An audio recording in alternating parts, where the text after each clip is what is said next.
grande favorito a um campeonato de pontos corridos, pelo elenco que tem e tal. Um time está em primeiro lugar, com pouca diferença de pontos para o Flamengo, e olha no retrovisor, e olha o Flamengo correndo atrás, e o Flamengo ganhando, como o Renato falou, 3 partidas seguidas, 9 pontos, e o cara na frente, olhando o retrovisor, e o Flamengo acelerando, a pressão de fazer um resultado fica grande para quem está na frente. Não é fácil para nenhum time ter o Flamengo em segundo lugar ou ter o Palmeiras em segundo lugar. Né? Entre eles mesmos. Não é fácil para o Flamengo estar em primeiro e o Flamengo em segundo, o Palmeiras em segundo, e vice-versa. Então o Botafogo no sábado pegou, na minha visão, o melhor time do momento. Pegou o melhor time do momento. A derrota não é absurda. O resultado é preocupante. Tomou 3-0 com um domínio total. Aí você fala, pô, como domínio total, cara? O Cássio fez 4 defesas espetaculares. Foram 4 pontadas do Botafogo. Porque o resto do jogo, o Botafogo fez 2, o Cruzeiro fez 2 gols espetaculares, gols de manual de futebol. O primeiro e o terceiro, gols de manual de futebol. Deu um baile no Botafogo. E o Botafogo jogando bem. Né? Então, é preocupante. É preocupante chegar ao Flamengo com um jogo a menos, já está em primeiro e tem um jogo a menos. Pode ir para 43, né, Renato? Sim. Pode ir para 43. E se o Flamengo conseguir manter esse equilíbrio aí, a disputa do título vai ser confronto. É confronto. Flamengo e Palmeiras, Palmeiras e Flamengo, Palmeiras e Botafogo, Flamengo e Botafogo. É isso daí. É coisa que vai decidir. E o Cruzeiro pode chegar nesse grupo de cima. O Cruzeiro tem bola para chegar nesse grupo de cima. E aí entra aquilo que o Bodão falou, aquilo que o Renato falou, aquilo que eu falei 1 minuto atrás. O Cássio ganha título. O Cássio não é goleiro que ganha jogo. O Cássio ganha campeonato. Ou o Cássio leva o time dele à disputa de campeonato. Pode perder, mas é acostumado a levar. Então esse Cruzeiro aí pode entrar nesse bolo. Eu acho Flamengo, Botafogo e Palmeiras os grandes favoritos. E o Cruzeiro, na minha visão, é o time que joga melhor futebol nesse momento. Acabou o primeiro turno jogando o melhor futebol do campeonato, na minha visão. Pois é, o Cruzeiro que surpreendeu o líder do campeonato aí, fazendo uma grande campanha, assim como o Fortaleza também, que hoje está no G4, é o 4º colocado. Estou olhando aqui a tabela, Fortaleza em 4º, Cruzeiro em 5º, são os times que vêm aí assombrando Flamengo, Botafogo e Palmeiras, os 3 líderes ali nesta ordem do Campeonato Brasileiro. Já que a tabela entrou, vamos seguir na tabela aqui então, hein? Não era isso que estava previsto, mas a gente segue aqui. Muito bem, então já falei dos 5 primeiros colocados, o Flamengo com 40 pontos, assim como o Botafogo, com um jogo a menos, mas vence aí pelo saldo de gols do Flamengo. Temos o Palmeiras em terceiro com 36 pontos, em quarto está o Fortaleza também com 36, fechando o G4, e o Cruzeiro nessa cola aí, numa campanha muito ascendente com 35. Em sexto, São Paulo com 32, vamos descendo o sétimo, Bahia com 32, oitavo, Atlético Paranaense com 28, mesma pontuação do Atlético Mineiro que venceu o Corinthians ontem e está na 9ª colocação, fechando esta primeira página, o Bragantino com 25 pontos. Agora a gente passa a página, que são os times que ficam mais preocupados nesse Campeonato Brasileiro. O Vasco é o 11º com 23, em 12º o Criciúma com 21, seguido pelo Juventude com a mesma pontuação, e o Inter com 20. Aí chega naquela hora da tabela que o pessoal começa a ficar realmente preocupado. O Corinthians tem 19, o Grêmio 18, e na zona do rebaixamento, o Vitória com 18, teve aí uma reação ganhando do Palmeiras, chegou a escapar da zona do rebaixamento, mas voltou diante dos outros resultados. O Cuiabá tem 17 pontos na vice-lanterna. Não existe vice-lanterna, mas a gente usa assim no futebol, né? No linguajar do futebol. É o Fluminense com 17 pontos e o Atlético Goianiense com 12. Muito bem, agora vamos falar desse jogo de Corinthians e Atlético Mineiro, porque o Corinthians também tem um duelo aí pela frente na Copa do Brasil nessa semana contra o Grêmio. O Corinthians perdeu para o Galo e com 2 gols ali, 2 pênaltis, que houve muita reclamação dos corintianos. Primeiro uma bola que bate no Garro e depois um pênalti do André Ramalho no Paulinho. E aí o corintiano reclamou, os jogadores saíram de campo reclamando, o Hugo Souza disse que era um absurdo. Está criando assim uma guerra nesses bastidores aí, porque o Grêmio também já apareceu dizendo que o Corinthians reclama muito, enfim. Esse jogo já tem um cenário diferente, né, Bodão? Já está criando aí uma uma expectativa, um caldeirão que vai ficando mais efervescente. O Corinthians fez um bom jogo, né? O Corinthians deu uma melhorada com os novos jogadores, com a chegada do Hugo Souza, do André Ramalho, do volante, o Alex Santana.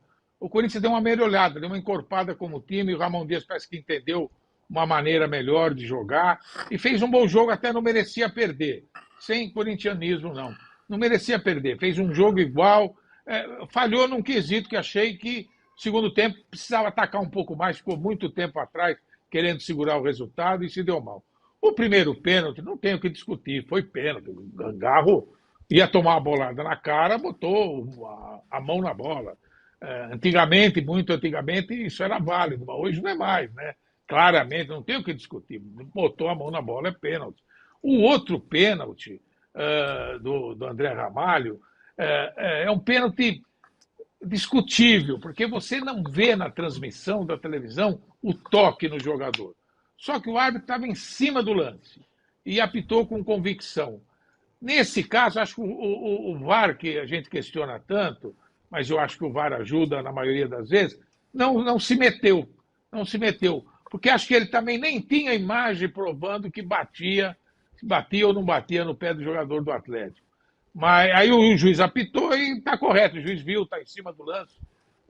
Mas eu até acho que não foi também, porque eu não consigo ver o toque. Mas ele pode ter existido. Não teve uma tomada de câmera perfeita para você ver bem o lance.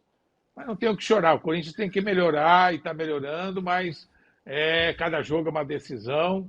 O Atlético está jogando mal, o Corinthians conseguiu controlar o time do Atlético em pleno BH, ali no estádio do Atlético, de gramado horroroso, que vergonha isso, mais um gramado horroroso no futebol brasileiro.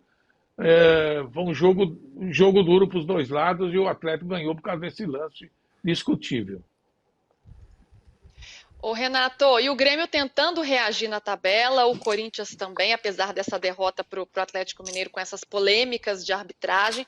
Como é que chegam esses dois times para este confronto? A gente já falou bastante sobre Palmeiras e Flamengo. Este duelo tem um favorito ou é de um grande equilíbrio também? Olha, o Grêmio está tentando reagir no Campeonato Brasileiro, né? Mas eu acho que o Corinthians atravessa uma fase melhor. Desde que o Ramon Dias assumiu e chegaram esses reforços, o Corinthians deu uma melhorada. Deu uma melhorada assim. Não vai brigar por, acho que, nenhum título. Mesmo que classifique na Copa do Brasil, acho que não tem time para ganhar. Palmeiras, Botafogo ou Flamengo lá na frente. Mas eu acho que eu apostaria no Corinthians nesse duelo aí. Eu apostaria no Corinthians. Eu acho que o Corinthians vive um momento melhor do que o Grêmio. O Grêmio Internacional viveram uma tragédia sem precedentes, né? Então, não dá para esperar muita coisa deles, né? O Grêmio continua a jogar fora da sua casa. O Grêmio está jogando... Esse jogo, por exemplo, não sei nem onde é que vai ser. O último jogo do Grêmio foi na Arena Condá. Lá... Esse último, né? Esse último. Esse último, pois é. Com uma chuva absurda. Pois é, ainda teve isso. Exatamente. Onde é que vai ser esse jogo, Grêmio e Corinthians? Não, é na Arena do Corinthians. É na Arena do Corinthians, quarta. Tudo bem, então tá certo. Então o jogo é no campo do Corinthians, no Neoquímica. Aí aumenta ainda mais um pouquinho o favoritismo do Corinthians. Eu acho que o Corinthians vai eliminar o Grêmio.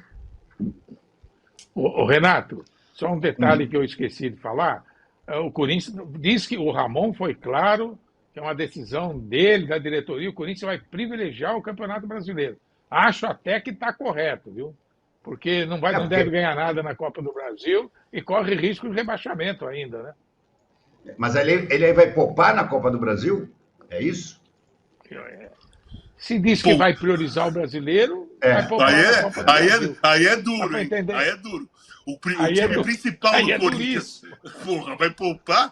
É meia boca e vai poupar. Só uma coisa, o Renato, na Arena, Casão, na Arena não consegue poupar porque a torcida grita. A torcida exige. Eu tenho dúvida do segundo pênalti. né, do Atlético, pro Atlético, tenho dúvida. Mas um zagueiro que dá aquele carrinho dentro da área, ele dá todas as condições pro árbitro apitar um pênalti. Todas as condições. Porque o atacante, aquilo que o Paulinho fez, era aquilo que ele queria que o André Ramalho fizesse. Ele não queria pegar a bola, ele queria só dar um biquinho na bola pro cara dar o carrinho, deslizar e pegar ele no meio. Não pegou no meio, mas eu acho que pegou a perna do Paulinho no movimento. Não sei se é o suficiente para cair, mas essa análise de é suficiente ou não existe no futebol. Você olha ali, o árbitro olhou ali, viu o cara dando carrinho lateral, o cara deu o biquinho da bola para frente, o árbitro apitou pênalti porque ele tá vendo alguma coisa ali. Na imagem não dá para ver, mas o que o André Ramalho fez, e eu gosto, hein? Eu acho que é um ótimo jogador, deu uma acertada na defesa do Corinthians, mas aquilo ele não pode fazer. Nenhum zagueiro pode fazer aquilo, porque o atacante espera isso.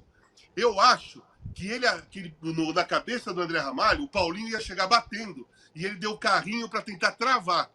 Né, para bater, na hora da batida, travar. Só que o atacante, quando vê o cara dando carrinho, não vai chutar nunca. Ele só vai dar um tapinha e ficar esperando o cara pegar ele no meio. O cara não pode dar aquele carrinho. Se ele não dá o carrinho, ele complica o Paulinho e ajuda o juiz a não marcar um pênalti que é duvidoso. Mas ele facilitou. Não tem que discutir muito. Foi um pênalti de interpretação do árbitro. Eu acho que o VAR não tem nem que entrar naquele pênalti, sabe? Naquela jogada. Não tem nem que... Como não deveria ter entrado contra o Grêmio, Corinthians e Grêmio também, na semana passada. Coisa que, sabe, o árbitro tá na cara, o árbitro tá de frente para a jogada, para que o VAR vai entrar? O carrinho não tem que dar. Bodão, o carrinho não tem que dar. É o que a gente discutiu, né? Da interferência do VAR já na semana passada, no jogo Palmeiras e Cruzeiro, no Corinthians e Grêmio, isso tem sido muito comum. E é um lance difícil também, porque o Fagner tá perseguindo o Paulinho. E aí, na hora que o árbitro marca, o Fagner, inclusive, achava que o árbitro tinha marcado um pênalti dele. E ele fala, não fui eu. E aí tem o carrinho do André Ramalho, que é difícil mesmo saber o quanto pegou ali no Paulinho. O fato é que ele deu pro Galo e o Galo venceu com o gol do Hulk de pênalti. Ô, Luísa, sobre esse jogo ainda... Só uma Oi, coisinha. Renato. Lance que tem o Fagner e carrinho dentro da área, embora o carrinho não tenha sido do Fagner, o juizão já diz é pênalti, não tem como. Com esses dois aqui, um carrinho dentro da área e o Fagner perseguindo a área, bota na calma, não tem erro. O Renato... É o combo, né? Gabaritou, assim, os elementos do pênalti. Todo zagueiro acha que é o Moser, né? Que o Moser dava uns carrinhos dentro da área, mas ele chegava junto com o cara. Ele dividia com o atacante. O atacante ia bater, ele dava aquela chegada e não era pênalti. Agora os caras querem fazer igual, cara. Moser é Moser, mas né? Mas vocês acham... Esse é diferenciado, como se diz hoje em dia. Olha, mas vocês o jogo de acham que volta essas do Corinthians e reclamações... Grêmio, só com uma informação que o Marinho me passa, Couto Pereira, exatamente. Isso mesmo. Mas vocês acham que essas reclamações de arbitragem, o Grêmio reclamou muito no jogo da Neoquímica Arena, o Corinthians respondeu, foi à CBF, mandou ofício, essa coisa de gritar mais alto pode influenciar a arbitragem em campo, vocês acham? Quem quiser responder. Eu acho que é bola. É bola. A reclamação é sempre o jogo seguinte. A reclamação não é para mudar o resultado, que não tem como mudar. Reclamação é sempre para ter uma melhor visão favorável mais a esse time que está reclamando. Gente, o Textor conseguiu um efeito em relação a aqueles relatórios ridículos dele da Good Game. Os árbitros estão tendo muita preocupação em marcar coisas duvidosas contra o Botafogo. Você pode ver que agora quase todos os lances duvidosos são a favor do Botafogo. Isso não é à toa. Luísa, sabe o que é pior que tudo? É o que os jogadores reclamam e falam em campo. Meu Deus do céu! O tempo inteiro questionando o árbitro, xingando, querendo ver o VAR também. O Romero ontem no banco, agora no banco de reserva resolveu entrar em campo para reclamar também. Romero toma um cartão amarelo porque no banco entrou no campo para reclamar de um lance, de uma falta lá. Os jogadores falam demais. Tem que fazer o que a FIFA fez aí para a Olimpíada. só o capitão fala com o árbitro. Só o capitão. O resto que falar é amarelo na hora, na residência é vermelho.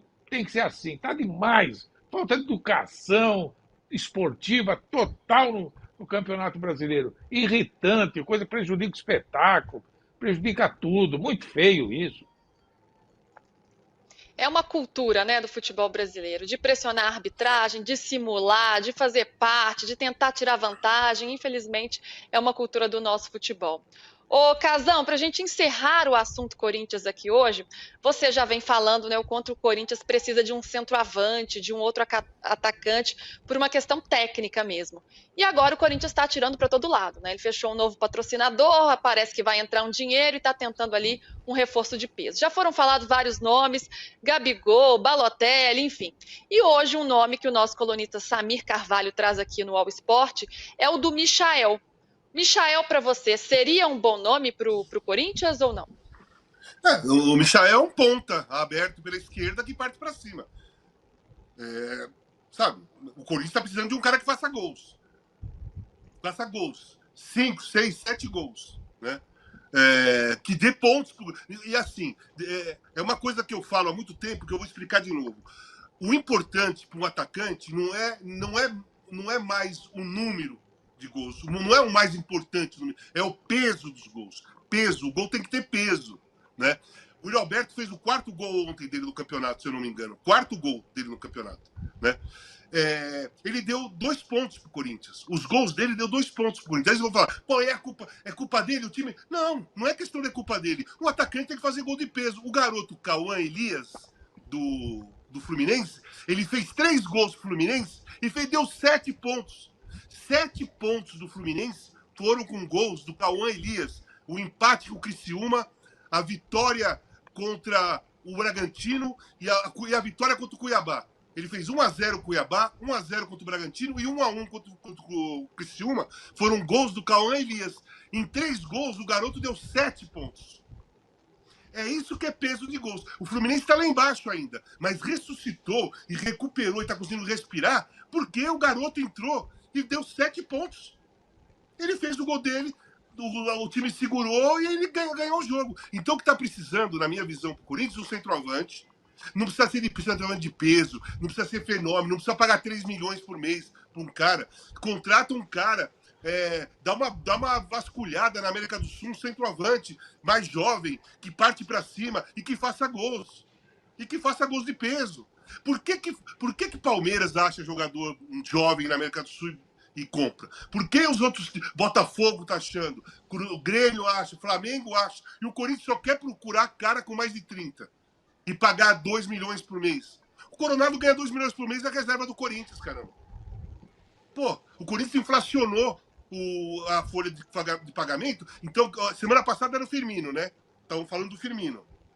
Aí eu escrevi uma coluna. Se o Igor Coronado, que não jogou em nenhum time, em nenhuma grande liga, não passou pela seleção brasileira, ganha 2 milhões no Corinthians, quanto o Corinthians deveria pagar para o Roberto Firmino, que ganhou todos os títulos importantes no Liverpool, foi para a seleção brasileira, jogou a Copa de 18. Quanto ele ia ganhar? 2 milhões também? Não. Teria que ganhar 3, 4, 5. Se você for fazer uma comparação com os outros. Então, o Corinthians, ele jogou o salário lá em cima. Se ninguém ganhasse 2 milhões por mês, vamos supor que não existisse o Coronado ganhando 2 milhões por mês, você contrata um Firmino e paga 2 milhões pro Firmino por mês. Que é um grande salário, que é o que o Gabriel ganha, acho que o Dudu, alguns grandes jogadores aí ganham. Mas como já tem um que ganha 2 milhões e não tem história nenhuma importante no futebol, você vai contratar outro com uma história, você vai pagar quanto pro cara? Sabe? O Corinthians fez tudo errado. E se continuar nessa pegada, vai fazer tudo errado de novo. Vai continuar fazendo errado. Eu não estou falando que o Michael não é um bom jogador e que não deveria contratar. Pô, traz o Michael, beleza. Mas ele não vai resolver o problema de gols. Ele não vai resolver. Ele vai fazer a jogada de lado, tipo Wesley, né? A jogada que o Wesley faz. O Michael tem mais experiência. É um jogador que eu acho que é melhor jogador, mais incisivo, decide mais rápido a jogada, vai para cima. Isso vai ajudar a criar jogadas. Mas tem que ter alguém que coloca ela para dentro, né? Senão não muda. O cenário não muda. Precisa, isso é essencial. Para a gente encerrar o fim de papo de hoje, vamos fazer um pequeno balanço, um rápido balanço de como é que está o momento do futebol brasileiro, na verdade, do campeonato brasileiro, olhando ali para a tabela. E já peço mais likes para vocês. Ainda dá para a gente chegar a 1000 likes aí antes de encerrar o programa, porque o Renato ele vai falar bastante até vocês chegarem aos 1000 likes. Brincadeira. Ô, Renato, você que está lá no topo da tabela, né, no seu conforto, lá de cima, do alto da montanha, eu queria te perguntar sobre os seus rivais nesse campeonato brasileiro. O Fluminense venceu a terceira seguida, parece ganhar algum fôlego. Fluminense vai escapar. E, por outro lado, o Botafogo, que estava na liderança que você roubou, acabou o gás do fogão ou é muito cedo para dizer qualquer coisa? Mesmo o time saindo da liderança, segue muito forte e ainda vai dar pano para manga muito essa disputa aí no Campeonato Brasileiro. Bom, vamos lá. Fluminense, eu acho que escapa. A entrada do Mano foi muito positiva para o Fluminense. E o Fluminense mudou a sua maneira de ver o futebol. O Fernando Diniz gostava dos velhinhos. O Mano gosta dos garotos. Está botando a maior parte dos garotos para jogar. O Cauã Elias é um desses exemplos. E eles acabaram de ganhar 3 jogos seguidos. Sendo que um desses 3 jogos foi contra o Palmeiras. Não é pouca coisa. Eu acho que o Mano vai ajeitar o Fluminense. O Fluminense vai escapar do rebaixamento. Também não vai arrumar nada demais. Não vai chegar para brigar por Libertadores, esquece. Mas vai para o meio da tabela e vai terminar o campeonato, pelo menos de uma forma decente. Botafogo vai continuar na briga, Luiz. Botafogo vai continuar na vida. Está chegando mais reforço. Tem 2 reforços mais para chegar. Além do Almada, o Textor está trazendo um jogador grego do Lyon. O Textor quer porque quer ganhar esse ano.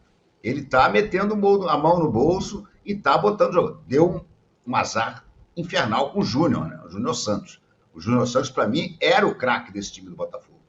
Não era o Luiz Henrique. O Luiz Henrique é muito bom, mas o craque, o cara que fazia gol, como diz o Casão, gol de peso, era o Júnior Santos.